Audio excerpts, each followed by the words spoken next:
राहता येथील दुकान मालक सार्थक चोरडिया आणि बंधू व महिलेच्या वादानं तसेच झालेली मारहाण आणि चोरडिया बंधूंवर दाखल झालेले गुन्हे परस्पर विरोधी तक्रारी वादाने शहरात खळबळ उडाली आहे। दरम्यान या प्रकरणी राहता पोलीस स्टेशनमध्ये परस्पर विरोधामध्ये गुन्हे दाखल झाले आहेत। तर आज शिर्डी येथील समस्त मातंग समाजाच्या वतीने या गुन्ह्यातील आरोपींना अटक करा या मागणीसाठी शिर्डी पोलीस स्टेशनला ठिय्या आंदोलन करत उपविभागीय पोलीस अधिकारी शिरीष वमने यांना निवेदन देण्यात आले। शिर्डी नगर पंचायतचे माजी नगरसेवक सुरेश आरणे यांच्या नेतृत्वाखाली हे निवेदन देण्यात आलं असून यावेळी तालुक्यातील मातंग समाज बांधव मोठ्या संख्येने उपस्थित होते।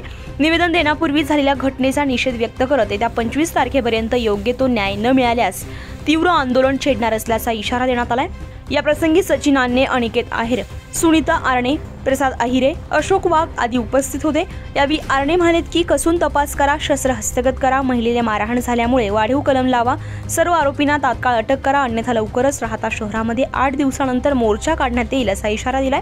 या प्रसंगी उपविभागीय अधिकारी शिरीष वमने यांनी तपास योग्य दिशेने सुरू आहे असं आश्वासन दिलंय। खरं तर इथे येण्याचं कारण एक आपली भारती घोडगे नावाची महिला जी राहत्यामध्ये एका कापड दुकानामध्ये कामाला होती।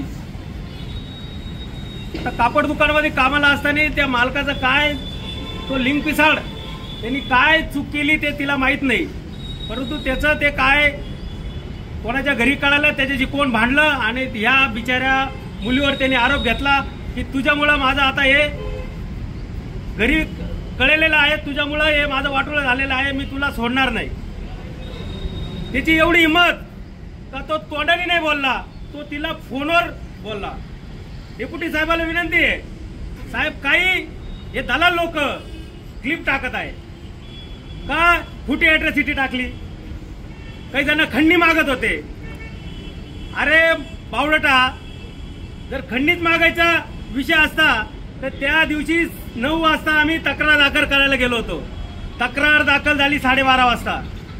या 3 तासात काय काय घडामोडी झाल्या, कोणाकोणाच्या व्हॉट्सअपला मला फोन येत होते, कोण कोण तिथं दलाल आले, यांचे नाव नक्की ओपन झाल्याशिवाय राहणार नाही। अरे आम्हाला म्हणत्या, अरे खंडणी घेतली असती तर गुन्हा दाखल झाला नसता, तुम्ही काय का फिडिंग लावली, कशाच्या जोरावर, पैशाचा माज आहे तुम्हाला। आणि डीवायएसपी साहेबांना विनंती आहे की साहेब का आम्ही हे म्हणत नाही तो तोंडाने बोलला, आम्ही म्हणतोय तो मोबाईलवर बोलला। त्या मुलीचे सीडीआर रिपोर्ट चेक करा, कारण तोंडाने बोललेला कोणी खोटं बोललं, सीडीआर रिपोर्टला खोटं बोलणार नाही ना। त्या रिपोर्टवर तो असं म्हणतोय की तुला तलवारीने कापेल, त्या मोबाईलवर म्हणतोय तलवारीने कापेल। साहेब अजून एक तो गुन्हा राहिलेला आहे, त्याच्याकडे तलवार कुठे आहे, त्या तलवारीबाबत गुन्हा दाखल झाला का नाही, आणि गुन्हा दाखल झाला नसेल तर तुम्हाला ते आरोपी तर अजून अटक नाहीच आहे, कारण ते आरोपी अजून का फिडिंग लावत आहे, अजून काय आमच्यापाशी निरोप येत आहे, कसे हे करा। अक्षरशः त्या मुलगी काल रडत होती, दिवसभर ती थरथर करत होती। डेप्युटी साहेब तिथं 12 वाजता येऊन बसले राहत्याला, ती म्हणे ती म्हणजे अक्षरशः तिच्या नाकापासून तर डोक्यापर्यंत थरथर चालू होतं। तिची मानसिकता घरच्यांनी तयार केली, ती तिथं जायचंच नाही म्हणत होती, कारण तिचा ज्यावेळेला फोनवर म्हणजे इतर ना बिगर सेव्ह नंबरचे फोन येत होते ती गडबडून गेली होती की फोन कोणाचे असेल, हे ज्यांनी दम दिले त्याचं तर नसेल ना, कारण हे जे लोक आहे ते पैशाच्या जीवावर अनेकांना दाबता, कारण अनेकावर अन्याय करून त्यांना माहिती आहे का आपल्याकडे पैसा आहे, पैसा दिल्यानंतर सगळे दाबता येतं, ही त्यांची जी मानसिकता आहे ती मात्र या प्रकरणात त्यांची मानसिकता संपणार आहे हे मी आवर्जून सांगतो। कारण अन्यायाचे आणि अन्याय अनेक ठिकाणी होत आहे, अनेक ठिकाणी अन्याय चालू आहे, म्हणजे मातंग समाज शांत आहे म्हणून संत नाही, कारण त्याच्या हातातही लवजीची तलवार घेण्याची ताकद आहे। अण्णाभाऊचा पेन, बाबासाहेबाचा संविधान जर त्याच्या डोक्यात असेल तर त्याच्या मनगटात एवढी ताकद आहे की अशा अन्यायाला तो प्रतिकार देऊ शकतो। परंतु साहेब आम्ही न्यायाला मानणार आहे, आम्ही संविधानाला मानणार आहे, आम्ही फक्त तुमच्याकडे न्यायच मागणार, आम्ही कुठेही जाऊन न्याय व्यवस्था बिघडेल असं वागणार नाही, परंतु तुम्ही आमचा विचार केला पाहिजे, तुम्ही आम्हाला न्याय दिला पाहिजे। तुम्ही त्या जे बलाढ्य लोक आहे, जे श्रीमंत लोक आहे, जे उद्योग करतात, जे गोरगरिबावर अन्याय करतात, त्यांचा मनसुबा नक्की वाढला नाही पाहिजे। यात जर यांना अटक केलं नाही तर इतरांनाही वाटेल काय पैसा फेको तमाशा देखो, इतरांना वाटेल की आता काय नाही पैसा असल्यावर कोणावर अन्याय करता येतो। उद्या रात्याला झाला, परवा शिडीला होईल, त्या दिवशी येवल्याला झाला, सांगोल्याला 25 वार करून मातंग समाजाच्या मुलावर त्याचा मर्डर करण्यात आला. साहेब, आम्ही न्यायाला मानणार आहोत हे तुम्हाला वारंवार सांगत आहे. आता आमच्या आता नाकापर्यंत आलेला आहे आणि नाकापर्यंत आल्यानंतर सगळ्यांना माहिती आहे की पोटचं पोरग सुद्धा माकडीने पायाखाली नेलं होतं. ती वेळ आमच्यावर आणू नका साहेब. आमचेही बलाढ्य लोक आहे, परंतु आमची त्यांना शिकवण आहे की बाबासाहेबांच्या संविधानाने वागल्यानंतर जीवन हे सुरक्षित राहतं.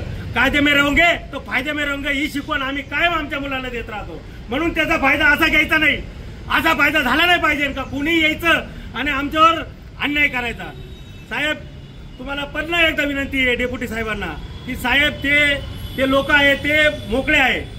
त्यांची जी ती वृत्ती आहे, जी त्यांच्या डोक्यात ती मानसिकता आहे. कारण इतर लोकही, एक मुस्लिम समाजाचा मुलगा तिथं मोटरसायकल रिपेअर करत होता, तो शिर्डीतला आहे. तो सांगत होता त्या मुलांना अक्षरशः कुत्रीच्या ऐवणी मारलं. साहेब, 3 जण आणि हे 20 जण, ते 6 हात काय करणार आहे 20 जणांसमोर. साहेब, हा अन्याय तुम्ही एक बाजू बघणार. कारण हा ठीक आहे, जर आमचे मुलं चुकलं असतं तर 100% त्यांना कोर्टामध्ये घाला, 100% त्यांना फाशी द्या. परंतु हे जर चुकलेलं असेल तर तुम्ही त्यांना निदान अटक तर करणार ना, ही आपल्यास विनंती आहे. डेप्युटी साहेब, ही जे लोक गोळा झालेला आहे ते फक्त व्हॉट्सअपवर लोक गोळा झालेला आहे. आम्ही आणखी तुम्हाला 25 तारखेपर्यंत वेळ देतो. 25 तारखेपर्यंत ह्या लोकांना तुम्ही अटक करा. या लोकांना 25 तारखेपर्यंत अटक न केल्यास आम्ही राहता चौकामध्ये महाराष्ट्रभर पूर्ण समाज, दलित समाज व इतर सगळे आम्ही समविचारी लोक तिथं महामोर्चा काढल्याशिवाय राहणार नाही. आणि तिथं काय होईल त्याची जबाबदारी सगळे शासनाची नाही. बाकी आम्ही चुकत असेल तर आम्हाला शासन झालं पाहिजे, हे आम्ही तुम्हाला सांगतो. आमचा मुलगा चुकला असेल तर आमच्या मुलाला शासन झालं पाहिजे. परंतु तो मुलगा मोबाईलवर फोन करून म्हणतो तलवारीने काय, मग ती तलवार काय, ती तलवार कुठे आहे, तो गुन्हा दाखल झाला का नाही, तिचं जे शरीराला तिला पण तिथं झकडपकड झालेला आहे, तिच्या बाबतही गुन्हा दाखल, लेडीज बाबतही गुन्हा दाखल झालेला आहे का नाही, हेही गुन्हे आपण त्वरित करा. व ते जर असे मुरबी, कारण हे म्हणजे अनऑफिशियली आम्हाला अनेक गोष्टी कळलेल्या आहे तिथं कसं काय होतं. तर साहेब, त्याची आपण खोल चौकशी करा. याच्या आधी काही मॅटर झालेले आहे का याच्या आधी. कारण तिथं काम करणारी महिला ही 6,000 रुपये महिन्यानी, 7,000 रुपये महिन्यानी. कारण तिथं जाणारी महिला ही गरीबच आहे, ती श्रीमंत महिला तिथं जाणार नाही. तिला नाविलाज होतो. कारण आमची मुलगी इतकी थरथर कापत होती कारण ती गरीबच आहे. आणि हे लोक फार श्रीमंत आहे, हे काही करू शकत्या, हे तिच्या तोडून शब्द होते. तिच्यावर अनेक प्रकारचे दबाव आहे, आजही दबाव पडत आहे. अनेक माध्यमातून दबाव पाडण्याचे दबाव पडत आहे व अनेक या दबाव ते बोलून अनेक प्रकारे ते वेगवेगळ्या पद्धतीने यांच्यावर दबाव टाकण्याचा प्रयत्न होईल. अनेकही सांगतो, अनेक या मुलांचे व्यवसाय पण आहे, त्या व्यवसायावर पण गदा आणण्याचे यांचे प्रयत्न राहील पैशाच्या नोळकीच्या जोरावर. उत्तर महाराष्ट्र लाईव्ह साठी किशोर पाटणी, शिर्डी.